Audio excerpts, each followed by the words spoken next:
Devenir sapeur-pompier volontaire, c'est la thématique que l'on va aborder dans les prochaines minutes. Il faut savoir qu'en France, 80% des sapeurs-pompiers sont des volontaires et dans la Manche, plus de 2000 citoyens se sont déjà engagés. Le centre de secours de Lac qui recherche des sapeurs-pompiers volontaires. Et pour en parler, donc j'accueille le chef du centre, Frédéric Duchemin. Bonjour.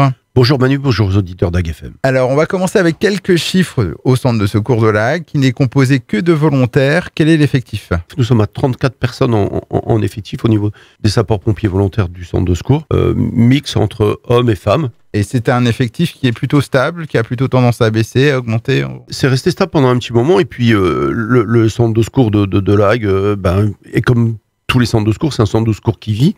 C'est-à-dire qu'on a des gens qui aujourd'hui font valoir leur droit à la retraite, donc qui s'en vont. On a aussi des jeunes. Alors les jeunes, c'est intéressant d'avoir des jeunes parce que ça donne du dynamisme, ça donne de l'énergie au centre de secours. Mais ils évoluent aussi dans leur vie. Donc il y en a qui sont partis pour travailler ailleurs, pour faire des études, etc.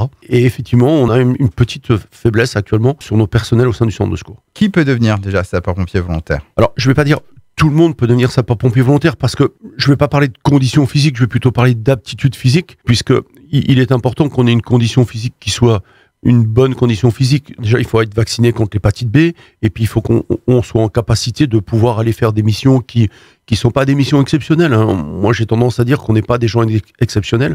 Nous sommes des gens ordinaires qui, quelquefois, font des missions qui sortent un peu de l'ordinaire. Donc, il faut être en capacité de pouvoir se mouvoir et puis faire un peu d'activité physique. Alors, il y a un autre critère qui est peut-être celui qui est le plus contraignant pour vous, c'est le critère géographique. Alors, bien entendu, Manu, ça, c'est vraiment un critère qui nous colle malheureusement à la peau parce que nous, on a un critère géographique qui est maximum 5 minutes du centre de secours. Alors, les gens nous disent, mais oui, mais moi, je suis à 6 minutes, je suis à 6 minutes 30, je suis à 7 minutes. Sauf que ces 7 minutes, c'est dans des conditions qui, quelquefois, il n'y a personne sur la route. Donc, s'il y a une voiture à doubler, s'il y a un tracteur, s'il y a ce genre de choses-là, les gens vont prendre des risques pour venir nous rejoindre. Et moi, je ne tiens pas à recruter quelqu'un qui a un accident de la route en venant rejoindre le centre de secours. Sans compter que lorsqu'on nous appelle, la victime, elle est déjà allongée sur le bord de la route. La victime nous attend. Le temps moyen des secours en France, c'est 20 minutes pour arriver sur le lieu d'une intervention. 20 minutes, c'est quelque chose qui est très court, mais lorsqu'on attend les secours, 20 minutes, c'est quelque chose qui est très long. Et c'est un critère qui est un peu complexe. Alors, on peut effectivement dire on va recruter quelqu'un qui est un peu plus loin, puis l'autoriser à dormir à la caserne. Mais dormir à la caserne, quand on a une vie de famille, c'est pas possible. Surtout que la nuit, les interventions, elles sont pas légion, quoi. Est-ce que vous recherchez des compétences particulières aussi ? Non, pas nécessairement. En fait, toutes les compétences sont les bienvenues. En fait, ce qui fait la richesse de notre institution, tant chez nos collègues pompiers professionnels que pompiers volontaires, c'est que les gens viennent d'un petit peu partout, des différents corps de métier. Et cette richesse et ces différentes cultures, ça va enrichir tout le monde. Donc, on accueille tout le monde parce que c'est grâce à ça qu'on va tous grandir ensemble. Et quand on postule pour devenir sapeur-pompier volontaire, comment ça se passe après ? Il y a une formation qui est proposée ? Déjà, il faut qu'on corresponde à une aptitude médicale. Une des premières choses qu'on va faire, c'est qu'on va aller voir un médecin pour faire une prévisite médicale.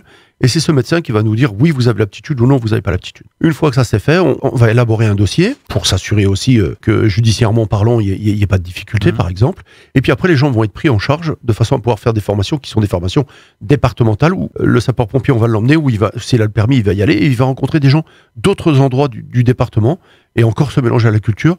Mais toutes ces formations sont programmées et à chaque formation qui est validée, il y a la mise en application derrière en partant sur intervention. Et qu'est-ce que cet engagement implique de devenir sapeur-pompier volontaire ? On va pas se voiler la face, ça implique de la disponibilité. Le soir et les week-ends, on a une équipe de garde, les gens sont figés, on a une semaine de garde tous les mois où les gens ont obligation d'être là, alors ils peuvent se faire remplacer, mais les difficultés, c'est en pleine journée.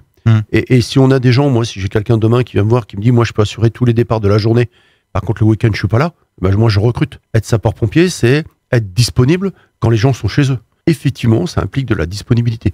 On ne peut pas être pompier uniquement pour le soir et les week-ends.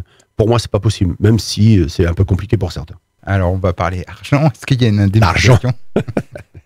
Bien entendu, Manu, toute peine mérite salaire, Manu. Mais effectivement, c'est important, surtout à l'heure actuelle où financièrement, c'est un peu compliqué. Alors, il faut tout de suite, je vais tout de suite, si quelqu'un vient s'engager pour l'argent, c'est même pas la peine qu'il vienne. Il y a une indemnisation, effectivement, et en plus, les indemnisations des sapeurs-pompiers volontaires horaires ont été revalorisées récemment. Alors, je n'ai pas les chiffres en tête, mais pour un sapeur-pompier volontaire sapeur, c'est 9 € de l'heure, 10 € pour un sous-officier et 11 € pour un officier. Voire même peut-être un peu plus, j'ai même pas les chiffres en tête. Et dès qu'il y a une action de formation, dès qu'il y a une intervention, dès tout ça, les gens sont indemnisés. Et puis ce qui est important aussi, alors même si aujourd'hui on parle d'engagement, mais à la fin de l'engagement, il y a ce qu'on appelle la prestation de fidélisation de reconnaissance. Quelqu'un qui est aujourd'hui à 35 ans de sapeur-pompier, il part avec 3 000 € annuels, ce qui peut faire un 12e, un 13e, un 14e mois. Mais effectivement, Manu, c'est important de le préciser, il y a des indemnisations en fonction des missions que l'on va effectuer. Et enfin, pour les personnes intéressées, à qui s'adresser? Alors pour les personnes intéressées, c'est pas compliqué. Vous venez à la caserne, souvent il y a du monde, ou alors vous regardez sur le calendrier le numéro de téléphone du chef de centre, et vous n'hésitez pas à nous appeler, n'hésitez pas à passer. De toute façon, on essaie de laisser les portes de notre caserne ouvertes pour que les gens viennent dès qu'ils sont là, mais n'hésitez pas à venir nous rejoindre. À partir de 16 ans, on peut recruter à partir de 16 ans. Et même jusqu'à 45, 50 ans, on peut recruter. Eh bien, merci pour ces précisions, Frédéric Duchemin. Et on rappelle donc que vous êtes le chef du centre de secours de la Hague et qu'il y a un site internet pour retrouver tous les renseignements nécessaires à l'engagement du sapeur-pompier volontaire. C'est le site départemental du SDIS, donc www.sdis50.fr, www.sdis50.fr. Je vous dis au revoir et à bientôt. Au revoir Manu, au revoir aux auditeurs d'Ag FM.